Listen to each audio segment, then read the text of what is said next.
सबसे पहले उन्होंने ब्रह्मचर्य के बारे में बताया। ब्रह्मचर्य जिसे सेलिबेसी कहते हैं,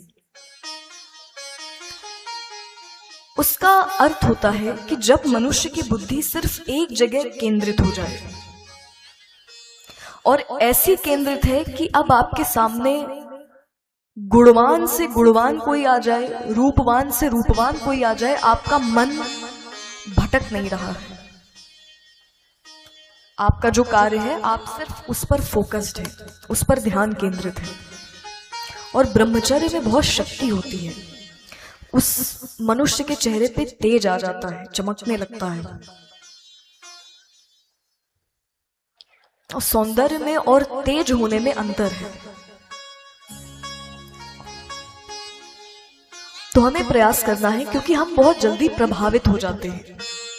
मान लीजिए अगर कोई रूप से प्रभावित नहीं होता, किसी को रूप का फर्क नहीं पड़ता, बहुत आंतरिक रूप से मजबूत है वो, तो जो रूप से प्रभावित नहीं होते वो कई बार गुणों से प्रभावित हो जाते हैं या कला से प्रभावित हो जाते हैं कि इनमें कला बहुत है। जो कला से प्रभावित नहीं होते वो स्वभाव से प्रभावित हो जाते हैं, इनका स्वभाव बहुत अच्छा है। ये आखिरी ट्रैप है, स्वभाव से प्रभावित होने से बचना। हमें किसी चीज से प्रभावित नहीं होना, हमें सम्मान सबका करना है, पर प्रयास ये करना है, और ये आसान बिल्कुल नहीं है, इसका अभ्यास लगता है। क्योंकि ये वो योग का मार्ग है जहां बड़े बड़े संत वर्षों चलने के बाद जाकर किसी स्थिति में पहुंचते हैं। तो भगवान ने भी गीता में कहा है कि इसमें निरंतर अभ्यास चाहिए।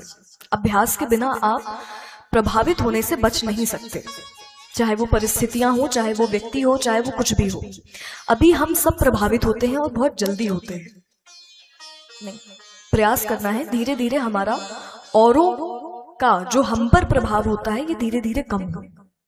पर इसका ये कतई मतलब नहीं है कि हम किसी का सम्मान ना करें। सम्मान सबका करना है, प्रेम सबसे करना है। प्रभावित सिर्फ ईश्वर से होना है, कि अगर मेरा ध्यान कहीं जाएगा तो वो सिर्फ भगवान की तरफ, उनके अतिरिक्त आपके हृदय में कोई नहीं होना चाहिए। गीता में इसे अनन्य भक्ति कही गई है। जब आप भगवान की शर्तों को देखेंगे तो उनकी सिर्फ एक शर्त है, क्योंकि भगवान कृष्ण का स्वभाव बहुत डिमांडिंग है। डिमांडिंग अर्थात जो भक्तों से अपेक्षाएं बराबर रखते हैं।